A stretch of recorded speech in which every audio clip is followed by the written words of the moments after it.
Hey guys, and welcome back to the channel. So today, as you can see, we're sitting in the E89, the Z4 that we've been fixing for the last, I guess, 6-7 months, and finally we're taking it for the first drive. And yes, it did pass its MOT with the flying colors, no advisories, no anything, so I'm pretty happy with that. And today let's just take it for a drive and see what kind of a car it is. It's a lovely sunny day here in the UK. By the way, I've been fighting with a few issues since the MOT, and I'll tell about them in more detail after we finish this drive. This is just the first impression. I literally drove it maybe for 2 miles. The garage is just down the road, so I drove it to them, drop it off, and took it back home. Didn't drive it since then because the car developed a misfire right after I left the garage, and yeah, since then I spent the whole weekend trying to figure out what it was and why it was doing that. The car wasn't revving after, well, it was revving, but it would start misfiring pretty bad after 3,000 RPM in third gear. I would start and then it would throw a cell saying random misfire or just misfire cylinder 2 and stuff like that. And I was trying to dig into that, and well, my first thought was the engine is knackered, which, I mean, could have been the case, but it's not. As you can see, we're driving, so I'm just gonna take it for a quick spin, see how it works. Well, there's no misfire. It's quite nice.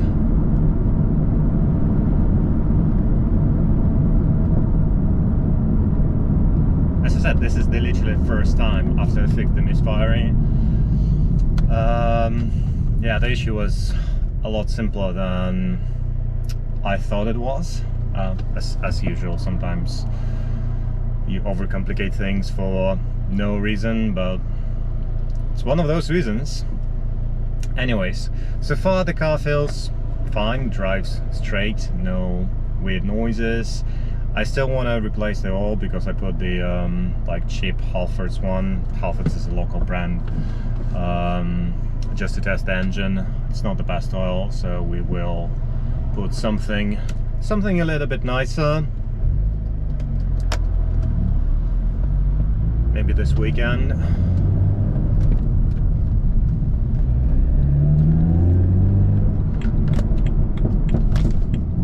Yeah, I'm not a big fan of the pops and bangs. The car came with this map, so we might have to remove it in the future, because it's fun for the first 5 minutes and then it becomes really annoying and you look like a total twat just driving a car like that. Well, I mean, don't get me wrong, people who have pops and bangs, I totally get it. If I was like 10 years younger, I would have been all over it, but the years take the toll, and yeah, it's not that fun anymore. And it's not even one of those maps that you can just disable it on the button, unfortunately. So I will annoy my neighbors for quite some time, but it is what it is. As I said, apologies for if I offended anyone. Each to their own. Sometimes it can be fun. I mean, the pops and bangs and loud exhausts and stuff like that. But as I said, I think I'm getting old. I didn't expect to say that. But it is what it is. So yeah, I think I'm just enjoying the comforts. Actually, like, comfort wise, I'd say it's the most luxurious car that I've ever owned, even the GT6. I think it was the same year, but it was a lot cheaper, like all the knobs and things weren't as nice as this car. And to be fair, like, I feel like it's kind of like too new to my liking. Nothing's rattling, nothing's kind of like falling apart. Yeah, this is definitely not my style, but we'll see, we can always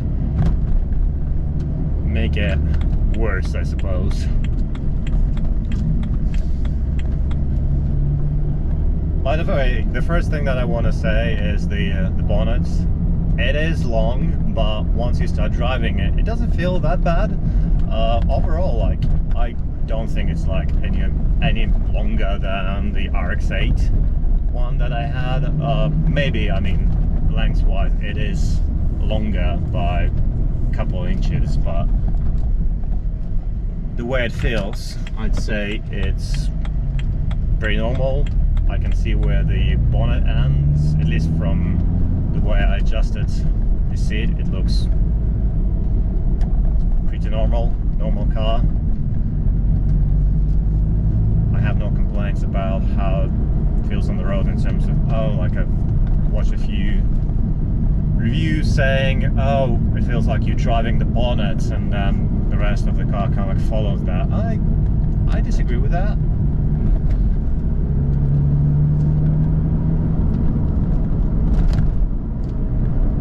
I mean, if you're coming from like a small hatchback, probably yes. Though, I mean, I'm driving my Honda Jazz daily, so again, I think it's a bit exaggerated. People just need to say things. Overall, it feels like a normal car. Actually, it feels a lot smaller than a 350Z, especially inside. Like, it's a lot more compact, or like the best way to describe it, I'd say it hacks you a little bit better. 350Z is a lot bigger inside, or I'd say wider, or it feels that way. This one is, I don't know, gives me the vibes of my GT86.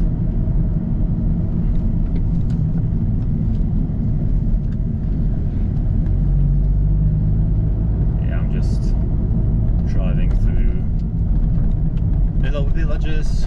The speed limit is 20 miles. Oh, there's the Three Brethren. Ooh, it's a nice example of a Z3. I forgot the name of the chassis. You know, the one that looks funny, like a clown shoe. Yeah, the guy just passed me. Really lovely color, nice condition. This time of year and type of weather when people taking all their prides and joys out for a drive.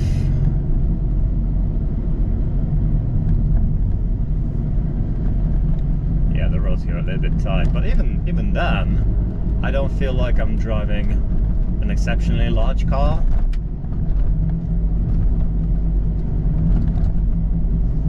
The ride itself is on the firm side, but nothing too bad. If you drive a car on coilovers, I'd say it's on a softer side. I would like to stiffen it up a little bit, but if you want to use it for daily car, I'd say keep it as is. But you know, guys, even if it's going to be our daily, we're probably gonna lower it just a little bit. Right now I'm not very stoked about the way it's sitting. I'm definitely not a stance boy, but I want to drop it by, I'd say, an inch, and put better wheels. There's nothing wrong with the stock wheels, I just don't like the design, and I don't like the black wheels on black cars. It's just too much black for my liking.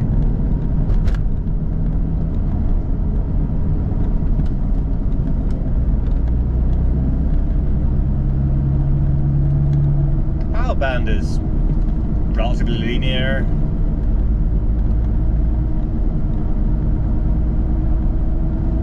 I'd say it's not as slow as I expected, but nothing mind-blowing, at least for now. I know that remapped, and the stage 1 remap I think pushes the standard 2-liter, which is 180 something horsepower, to 240 maybe, something like that, maybe 230, nothing crazy. So the car is still relatively heavy, so don't expect anything crazy, but the torque is quite nice actually.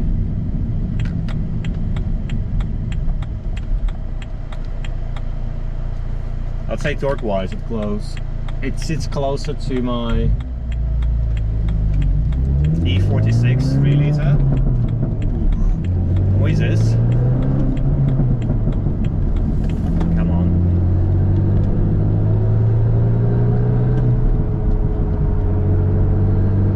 Yeah, it definitely goes. Goes quite nicely actually. Not as slow. I think the first gear is a little bit too short, but it's alright for now.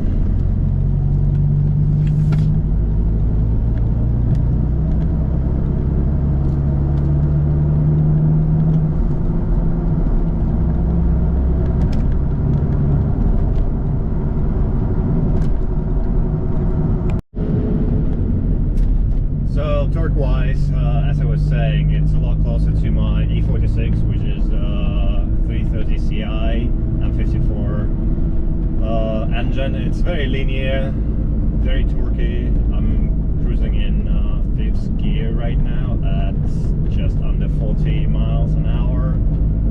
The road is a bit, well, congested. It's a 50-mile road, but the person ahead of us, well, ahead of a few cars, doesn't want to go too fast, so we just doing 40 miles.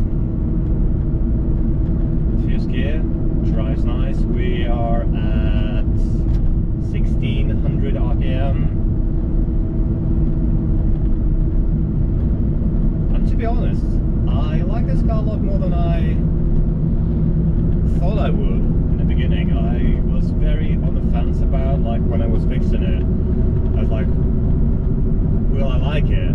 I always wanted this car. I know this is not the most popular car, or like people want to buy. It's not a new classic, it's not anything. It's Z4, which is again arguably not the best or the most famous chassis in the BMW family, but I always like the shape, and I guess each to their own. I just like this car, the way it looks.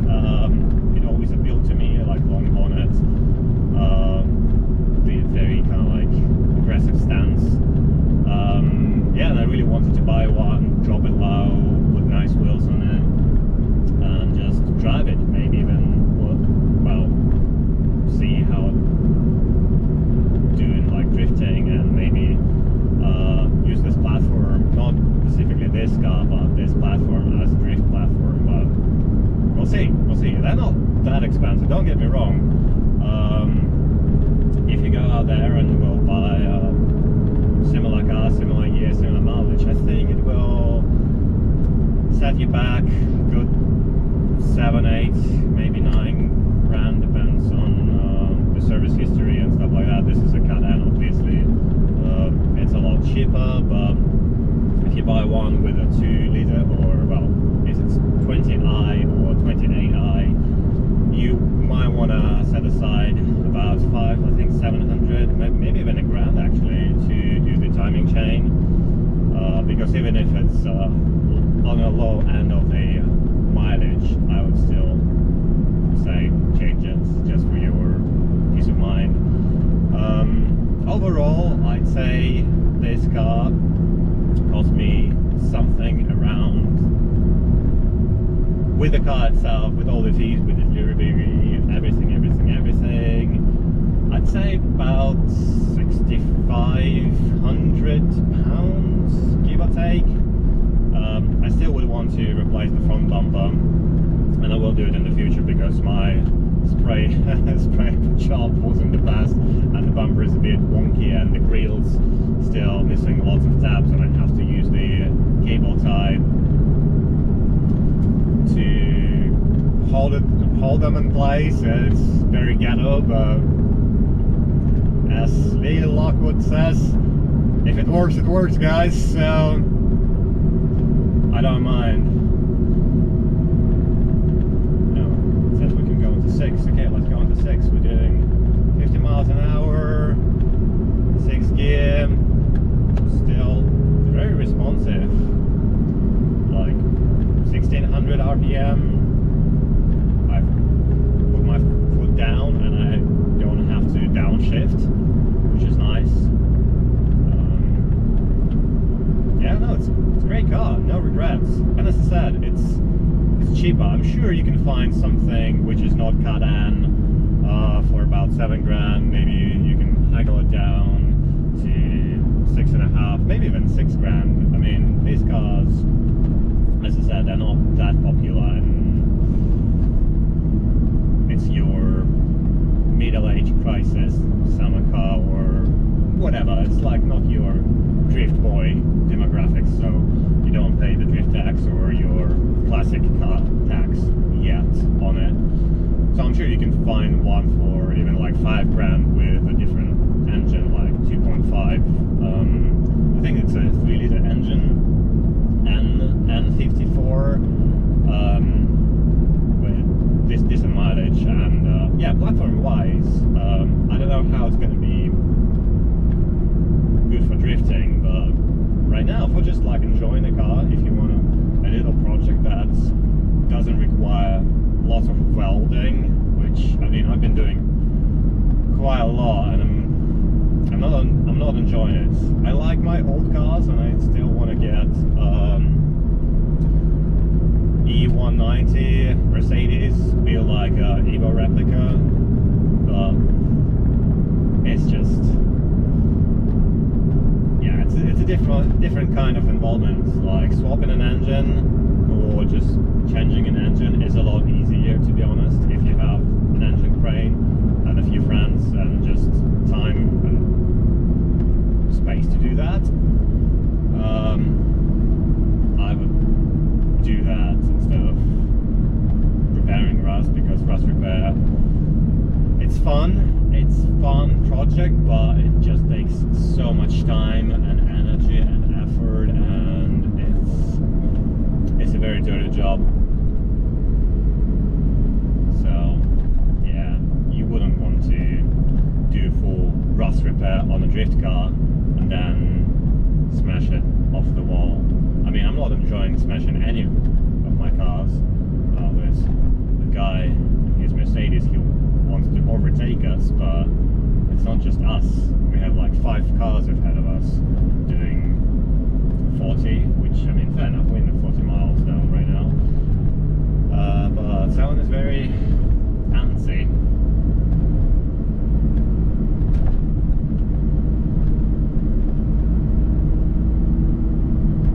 The exhaust is actually, I can't even hear it.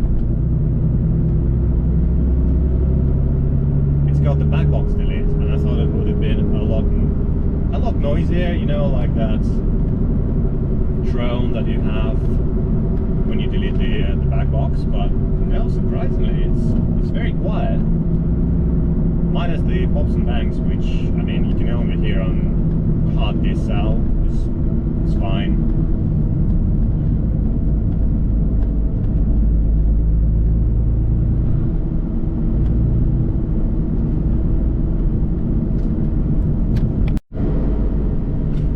That I want to mention is the gearbox, manual 6-speed, very nice feel when you change gears. It's not wobbly, it's very predictable, at least in my experience.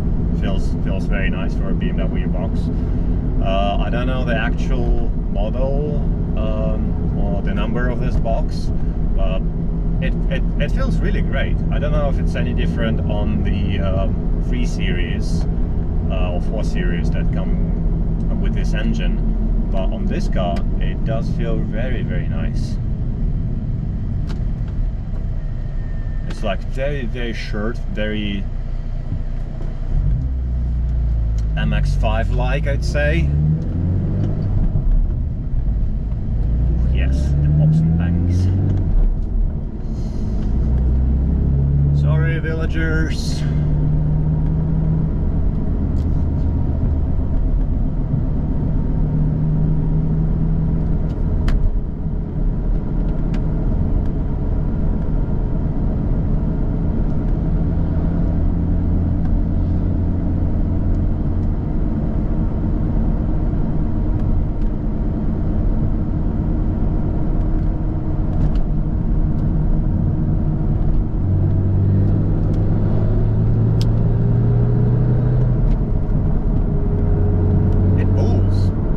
Quite nicely.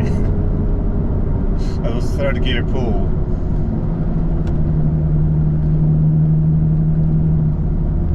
Yeah, now I can hear the exhaust.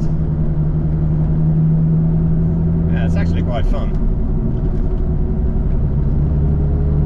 And you don't feel the weight of the car.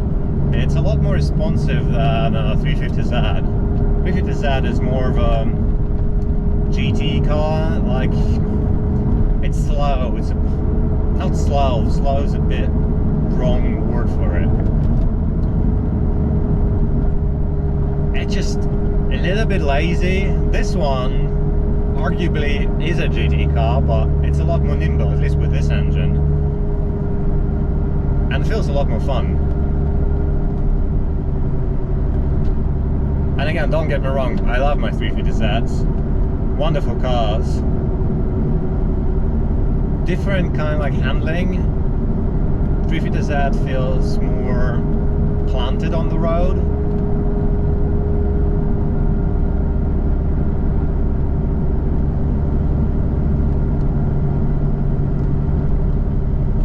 Where this one, yeah, the best way to describe it is, I'd say MX-5, biggish MX-5.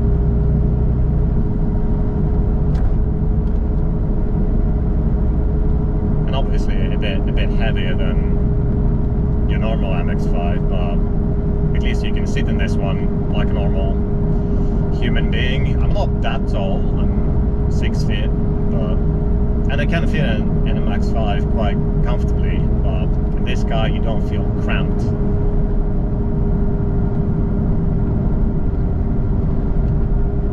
We're gonna go on a Twisty B road. I want to test the handling and just overall feel of the steering, because we want to change it to hydraulic power steering in the future. I have a plan, which I don't know if it's going to work or not, but I think it might work with very few alterations.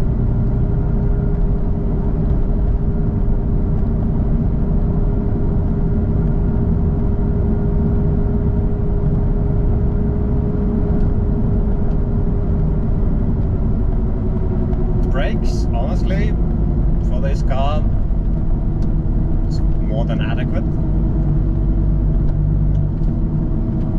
Oh, the gearbox, like the shift is just so responsive.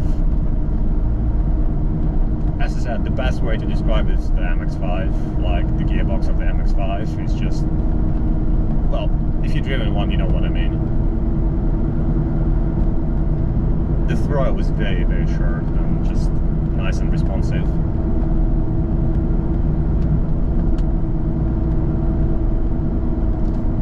Okay, we're gonna take a right turn here.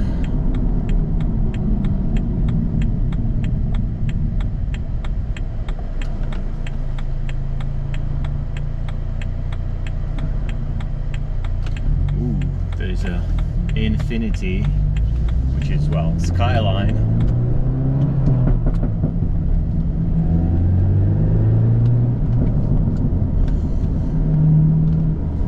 Skyline GT35, I think. I'm not sure if it's a facelift. I think it's basically a 350Z. same platform.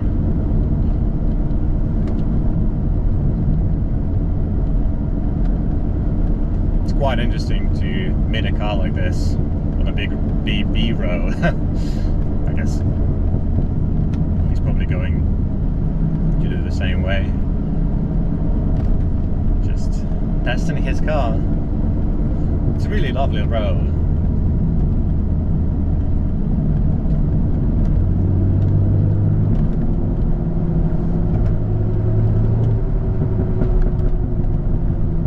Oh, the pops and bangs. I feel like it's all idiot. No, the guy's not testing his car. He's just driving normally. It's a 60-mile road. If you don't know it, it's a bit scary. This is my go-to road for quick blast. It's a 60-mile road, but it's a bit twisty, a bit narrow. And yeah, I think he's driving it for the first time. Yeah, he's in 40.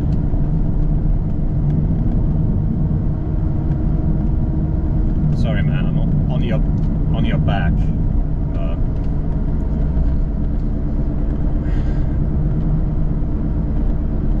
It's just a car. You just wanna kind of press it. It handles really nicely.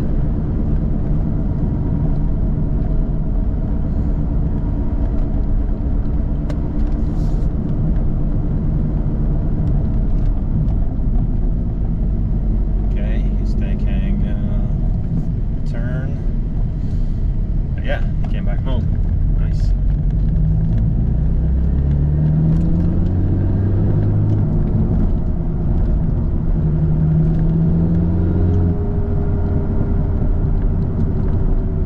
The only noise that I'm missing here is the blow-off valve.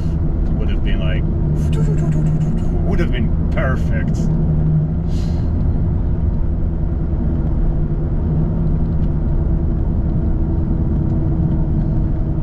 Discovery ahead of us.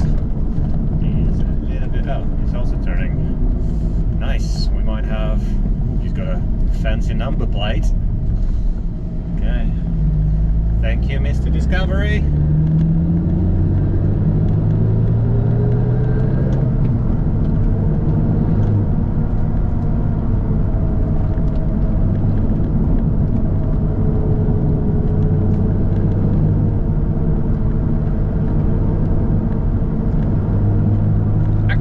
Is very planted. It's different planted from a 350Z. In a 350Z you see it very low, and I think it's like, what the fuck are you doing, mate? Yeah, the guy nearly pulled ahead of me, in front of me, sorry, and yeah, people don't actually look where they're going. I guess everyone is just very relaxed in the sun, very chill. And I'm not even like over the speed limit. Like right now I'm doing 50 miles. Okay, brake pad light came on. Interesting. It wants me to pull over, which I'm not gonna do. Let's see what kind of error is that.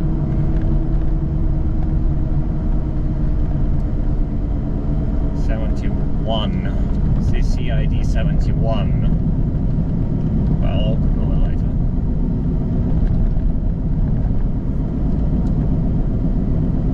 Probably something brake pad related. The reason why I'm not too concerned is that the brake discs, they got quite rusty. They costed for, well, almost a year. And I think a lot of grime and stuff just coming off right now.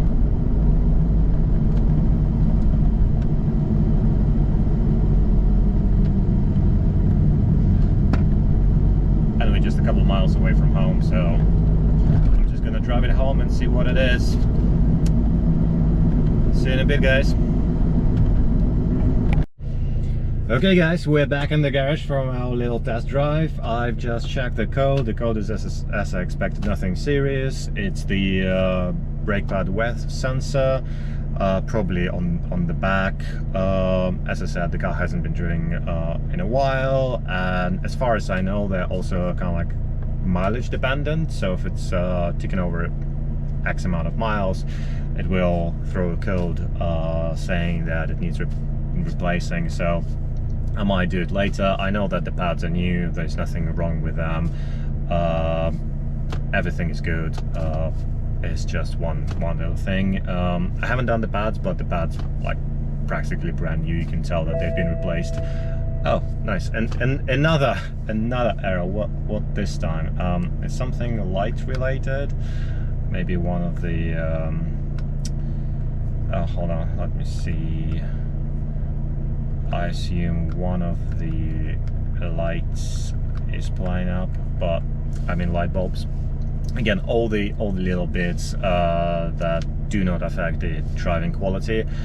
So I said that I'll go into more detail what happened with the misfire and what was causing it. So let's go outside and I'll show you the culprit of my misery.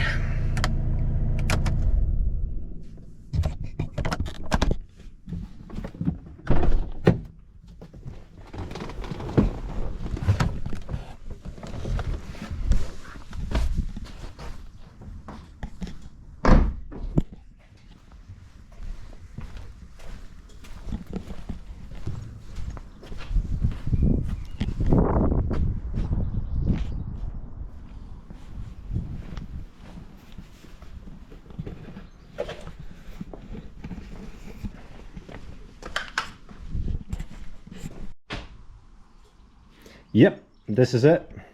The spark plug. The story goes, when I just acquired the car, it was misfiring. If you remember, one of the Conrods decided to leave the chat, and well, I didn't know it back then, and one of the things that you just start checking is the spark plugs, and when I took the spark plugs out, they were all like random different brands. Pretty much everything was different and they looked very old, so I bought a set of new spark plugs. Basically just put the N20 engine, the year and the model of my car, number plate, and these spark plugs came up. It's a Bosch double platinum, so technically they fit and they do work, with a big caveat.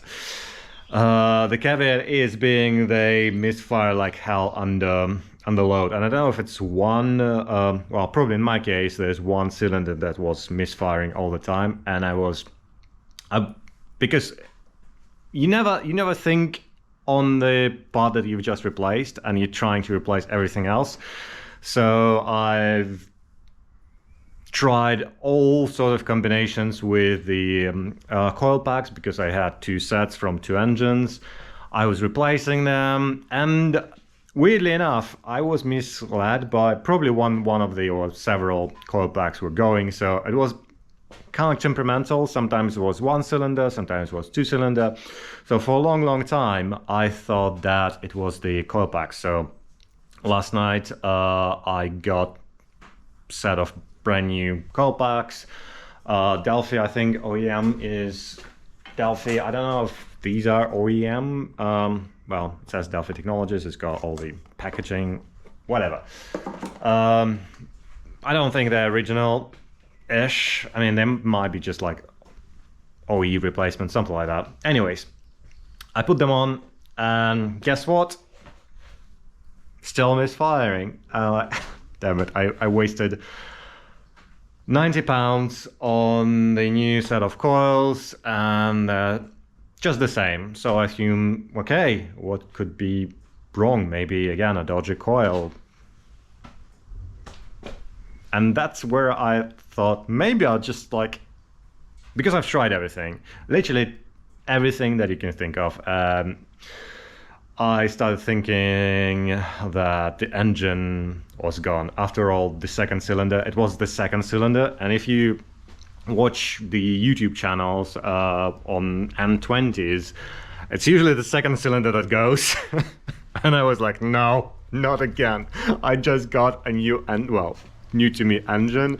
I did the timing chain, I did everything. It was such a long run, and we finally got to the point where the car was driving and it passed its MOT with the flying colors, no issues whatsoever, and now it's like dead. So what I did, I took all the spark plugs out, and because I wasn't paying attention to which cylinder they came from, I put them in the random order just because I thought, well, there's no way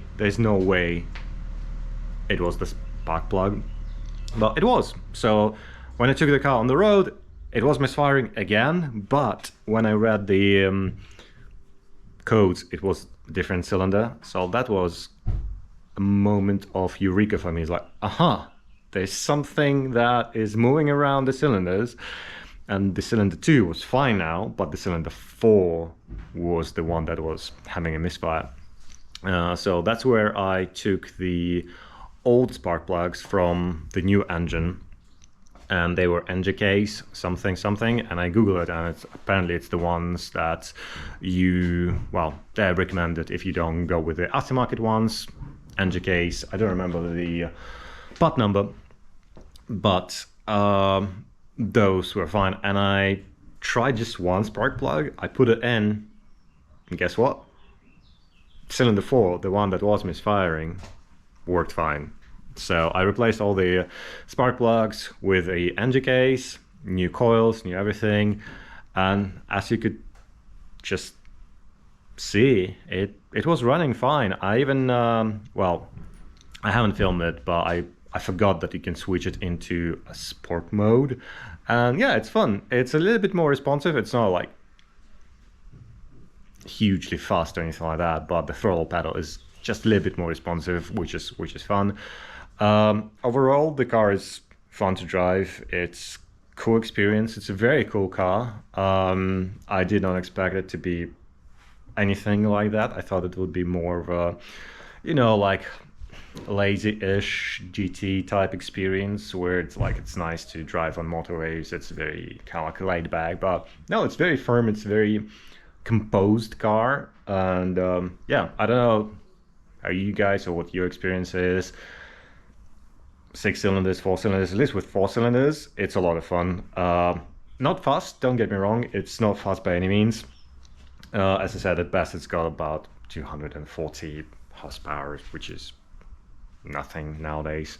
But it's a lot of fun. It's very nimble, and you don't feel like it's a heavy car, but unlike 350Z, where you can feel the weight, and it's not the weight, it's the way the throttle is mapped on 350Z that creates that feeling of laziness and hesitant, and just like oh yeah, I'm carrying a lot of weight, but it's not quite that. If you remap your throttle, it feels a lot better. But I'd say again, I will repeat myself, this is the normal size MX-5. That's how it feels, at least for me. Your mileage might be different, but it is what it is. So, the biggest question of this video, do I regret buying a lemon effectively from Copart and fixing it and spending over half a year, quite a lot of money on this car? I'd say yes. A little bit of regret, but at the same time, I think it was fun. I've learned a lot, and in the long run, I don't think I regret it.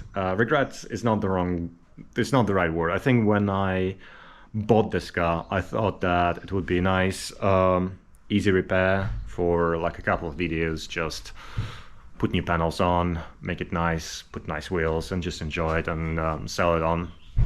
Buy something different. And obviously, I mean, there's a trend with YouTube where people buy cars on CarPart, fix them, and some people think that you can make a profit out of it. Sorry, the delivery. Yeah, some people can make profit on that, I suppose, but if you add on top of parts, as I said, the car is probably sitting at 6.5 to 7 grand right now, and still, like as I said, the lights coming up, and but I'm not too fussed about it. It's small things that I'll fix over time. You can buy a normal car, category 3, like, and drive it. Yes, it might need some maintenance. It might need some brake pads, oil change, even the timing change. It's not a huge deal. It is expensive, but it's nothing critical. So for that money, I don't think it's worth buying a CarPart car, and just find a nice-ish car that you like and just buy it. If you just want to drive, if you like myself, if you like the process and all the torture and suffering, go for it. It's a lot of fun, and as I said, I did not expect it to be that good. Not the experience, but the car. So I'd say in the end, no, I do not regret it. It was a wild ride, ups and downs. Every time it would throw a wrench in, I was just like, not again. But then you're like, no, I have to solve this problem, and all these challenges kind of like kept me going. But yeah, no, it was fun. So thanks for watching, and we will continue working on this car. I have some plans, as I said, maybe put a hydraulic steering, an LSD, coilovers, better wheels, just stiffen it up a little bit. The rear suspension, the rear end is basically E46, so the parts are relatively common. The aftermarket support is through the roof, you can find anything. The front end is E90, E92, which is again quite common, and have huge aftermarket support as well. So it's a good mix of different things, and it would be nice to try them out.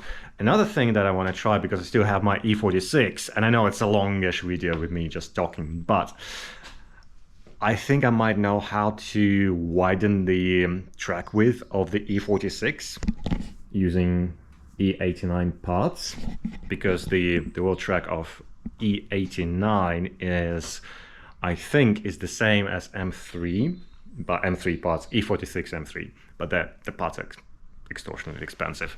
But E89 is doable, so if it works, and I don't know if it works, but I have interesting plans for future videos. And also a little bit of reveal. We have this, you might have seen it on 1 or 2 videos in the past, but this is our new project car. Another CarPart car. Nothing wrong with it. It's actually not CarPart, it's ASM. Another auction. Anyways, we got it really cheap. Standard saloon, 4-door, whatever you want to call it, manual, slick top, 1.8. Very boring, but it is rust-free. As rust-free as you can get it. There's a little bit of surface rust here, but overall it's mint. As I said, it's mint as you can get it. It's considering that it's on 200 salvage miles. It's mental, honestly. Like when I saw this car, I thought it can't be true. Like I bought it for very cheap, but again, it's not the point. The point is the interior is very nice. So the plan for this car, no, we're not going to turn it into a drift car. The plan is to do like a resto mod, maybe swap something interesting in it, but overall just clean it up, make it very nice, E36, maybe put some body kit, but I don't even think that I'm gonna put the wide arches or anything like that, no wide body or anything crazy. Just very nice, very sleek, clean E36, and just enjoy it.